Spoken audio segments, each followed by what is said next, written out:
मित्रों, आज आपके लिए जो कहानी लेके आई हूँ उसका शीर्षक है संयोग। लंबी रेल यात्रा करनी हो और टिकट आरएसी में आकर अटक जाए तो बहुत बुरा लगता है। संयोग अच्छा था कि इस बार टिकट कंफर्म है और लोअर बर्थ भी मिली है। ट्रेन के स्टेशन छोड़ने के साथ मैंने अपने सहयात्रियों पर नजर डाली। हमेशा की तरह वही चेहरे जो काम की धंधे की तलाश में निकलते हैं। ऐसा ही एक परिवार है, पति पत्नी, बेटा बहू, एक पोता और पोती, कुल 6 सीट उनकी। एक मेरी साइड वाली लोअर बर्थ पर एक अकेली ही मेरी उम्र की महिला। उसके चेहरे से उसकी आत्मनिर्भरता झलक रही है। सुंदर चेहरा, स्वभाव शुष्क। उसे देख ऐसा लगता था जैसे कभी भी वह किसी को अपना बना ही नहीं पाई है। रात के 10 बज रहे थे। देखते ही देखते सभी अपनी अपनी सीट पर लेट गए। मैंने भी अपने चेहरे पर चादर डाल आंखें बंद कर ली। अगला स्टेशन 3 घंटे के बाद आना था। रात्रि में 12 बजे लघु शंका के लिए उठा तो देखा वह मोहतरमा बैठी हुई हैं। आप सोई नहीं? नजर मिलते ही मैंने पूछा था। नींद नहीं आ रही। वैसे भी आरएसी में सीट हो तो नींद कहाँ आती है। आप भी तो अकेले हैं, सीट पर कोई दूसरा नहीं दिख रहा। नहीं आया तो आराम से सो जाइए, अब अगला स्टेशन आने वाला है। कोई नहीं आया तो सो जाऊंगी। आप कहाँ तक जाएंगे? आखिरी स्टॉप तक। और आप? मैंने भी निसंकोच होकर पूछ लिया। मुझे भी वहीं जाना है। ना जाने आधी सीट किसकी है। बहुत दिक्कत होगी अगर वह कोई पुरुष रहा तो। आप मेरी सीट ले लीजिएगा। बातों का सिलसिला जो शुरू हुआ तो पता ही नहीं चला कि उस शुष्क चेहरे के पीछे अत्यंत कोमल माँ का दिल है।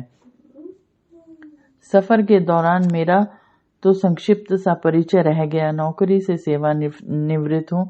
पत्नी नहीं है। बेटे बहू के पास जा रहा हूँ, मगर उनकी कहानी अपने आप में संघर्ष की एक जीवंत गाथा। फौजी पति से विवाह हुआ था। विवाह के पहले साल में ही अपने प्यार का अंकुर पेट में रोप कर शहीद हो गए। तिरंगे में लिपटा शव आया था। उस दिन लोगों के द्वारा जय जय का नारा आज भी कानों में गूंजता है। बेटी पैदा हुई थी। बाप की तरह रूप था उसका। उन्हीं का नाम सुंदर को उसका नाम दे दिया सुंदरा सिंह। सुंदरा के पिता के जाने के 5 साल बीतते बीतते सास ससुर भी चले गए। सरकार द्वारा दिए गए धन से घर पर ही एक जनरल स्टोर चलाने लगी। देखते देखते कब 25 साल गुजर गए पता ही नहीं चला।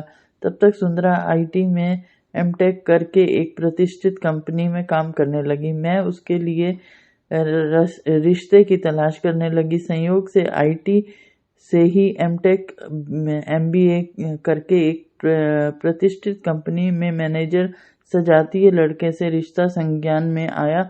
लड़की देखने के लिए एक दिन निर्धारित हो गया। उस दिन सुबह से ही तैयारियां करने लगी। सुंदरा को सुबह आना था। उन लोगों का प्रोग्राम शाम का था। सुंदरा नहीं आई। मैंने उसे फोन किया तो उससे बात की। उसने कहा, माँ मुझे छुट्टी नहीं मिली इसलिए नहीं आ सकी। मैं ड्यूटी में हूँ, शाम को बात करूंगी। कितनी मुश्किल से अच्छा रिश्ता मिला था। अब बेटे वालों से बात कर दूसरा दिन रखना होगा। लड़के वालों के घर 2-3 बार फोन मिलाया, घंटी बजी मगर किसी ने रिसीव नहीं किया। थोड़ी देर बाद फोन मिलाया तो लड़के की मां ने उठाया। गुस्से में उन्होंने ऐसी बात कही कि मेरे पैरों के नीचे से जमीन खिसक गई। उनका कहना था कि सुंदरा किसी लड़के के साथ लिव इन में रह रही थी। फोन कट जाने के बाद कटे पेड़ की तरह मैं बिस्तर पर गिर पड़ी। शाम को सुंदरा का फोन नहीं आया। अगले दिन जी नहीं माना। मैंने फोन लगाया, उधर से किसी लड़के ने उठाया। सुंदरा बाथरूम में है आंटी। तुम कौन हो? मैं सुंदरा का दोस्त हूँ। वह मेरे साथ लिव इन में है।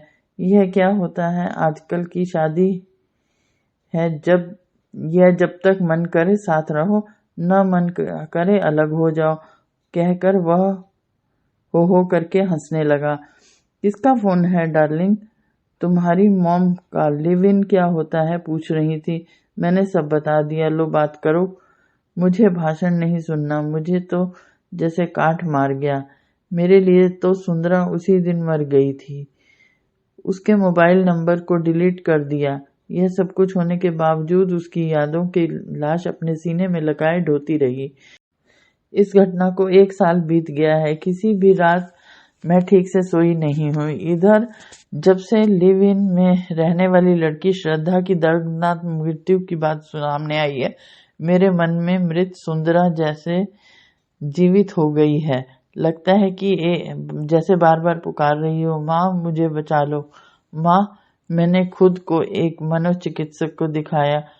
उसका कहना है कि आपका इलाज आपकी बेटी है, एक बार उससे मिलकर उसे गले लगा लो, सब ठीक हो जाएगा। आज 15 दिन से उसे ढूंढ रही हूँ कि कहीं पता नहीं चलता। लगता है मेरी सुंदरा भी, ऐसा कह वह सिसकने लगी। मैंने उन्हें सांत्वना देकर अपनी सीट पर सोने को भेज दिया। अपने बैग से एक दवा की गोली निकालकर उन्हें खाने को दी और बाद में बोली कि नींद की गोली खाई हूँ, 3-4 दिन से सोई नहीं हूँ। उनकी सीट पर बैठे बैठे मैं उदास सा हो रहा था। ट्रेन रुकने पर एक बुर्कापोश औरत के आने के साथ ही बिना बुर्का निकाले इस तरह सो गई जैसे कि बहुत देर से सोई हो। ट्रेन रेंगने लगी। तभी 2 नौजवान लड़के तेजी से यात्रियों को निहारने आगे चले गए। मैंने देखा कि वह नकाबपोश औरत का शरीर उनके आने पर जोर से कांप कर रह गया था। खिड़की से मैंने उतरकर अपना हाथ मलते देखा। देखते ही देखते ट्रेन पूरी स्पीड से दौड़ने लगी। अब वह दोनों उतर गए। उठो, अब डरने की कोई बात नहीं है, उठकर बैठ जाओ। वह उठकर बैठ गई। मैंने देखा वह अभी पूरी तरह से कांप रही थी। लो पानी पी लो, घबराओ मत, वह लोग अब वहीं उतर गए हैं। कौन थे वो दोनों? मेरी जान के दुश्मन हैं। वह आज 1 महीने से जान बचाती फिर रही हूँ। सब कुछ लूट लिया उन दोनों ने, मैं कहीं की नहीं रही। अब वो मुझे बेचना चाहते हैं। तुम अपने माँ बाप के पास क्यों नहीं चली जाती? क्या वह जिंदा नहीं है? अपनी परेशानी बताओ। प्यार का मलहम ने इस लड़की पर जुदाई असर किया। ऐसा लगा जैसे अभी थोड़ी देर पहले कहानी सुन चुका हूँ। पहले माँ ने सुनाया था, अब बेटी सुना रही है। दोनों एक दूसरे को व्याकुल होकर ढूंढ रही हैं। एक बात और पता चली कि उसे भी जाल में फंसाया गया था। निकालने के लिए सारे रास्ते बंद कर शिकारी ने पहरा बिठा रखा था। बहुत मुश्किल से निकल भागी है। शिकारी पीछा कर रहा है। उसके पास ढेर सारे हथियार हैं जिसकी जिंदगी को नर्क बनाने के लिए। अच्छा ये बताओ, मैं तुम्हें जादू के जोर से थोड़ी देर में तुम्हारी माँ से मिला दूं तो तुम्हारी सारी गलतियों को माफ करा दूं तो मुझे क्या मिलेगा? अंकल, इसके लिए मैं तुरंत 50 लाख का चेक काट कर दे दूंगी और भी दे देती, मगर मेरे पास इससे ज्यादा नहीं है। मान लो मैं कुछ और चाहूं तो। वह उदास नजरों से मुझे देखने लगी, जैसे पूछ रही हो और क्या चाहिए आपको? क्या बचा है मेरे पास? मैंने तो आपको अंकल भी कह दिया। मैंने कहा घबराओ मत, बस मैं यही चाहता हूँ कि माँ से मिलने के बाद उन भेड़ियों को जेल में बंद कराओ। यह खुले रहेंगे तो न जाने कितनी बेटियों को अपना शिकार बनाएंगे। रेलगाड़ी का आखिरी स्टॉप आने को था। वह मुझे देखे जा रही थी, जैसे पूछ रही हो आपके वादे का क्या हुआ। मैं उसे देखकर मुस्कुराया और बोला, जरा उस औरत को जगा दो, उसे भी इसी स्टेशन पर उतरना है। मेरे सामान का ध्यान रखना, मैं बाथरूम जा रहा हूँ। जानबूझकर हटा था मैं भी। बहुत रोना आदमी हूँ, रोने लगता हूँ। ट्रेन रुकने पर जब स्टेशन आया, माँ बेटी को आंसुओं की जलधार अभी भी बह रही थी। मैंने कहा, सुंदरा उतरना नहीं है क्या? अंकल, वह कहकर मेरे गले से लग गई।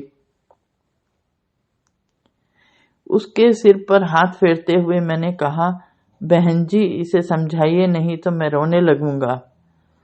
तो मित्रों, ये कहानी थी प्रेम नारायण तिवारी रुद्रपुर देवरिया से लिखे हैं। तो आपको कैसी लगी आप अवश्य बताएं और पेड़ लगाएं, पेड़ बचाएं, पानी भी बचाएं।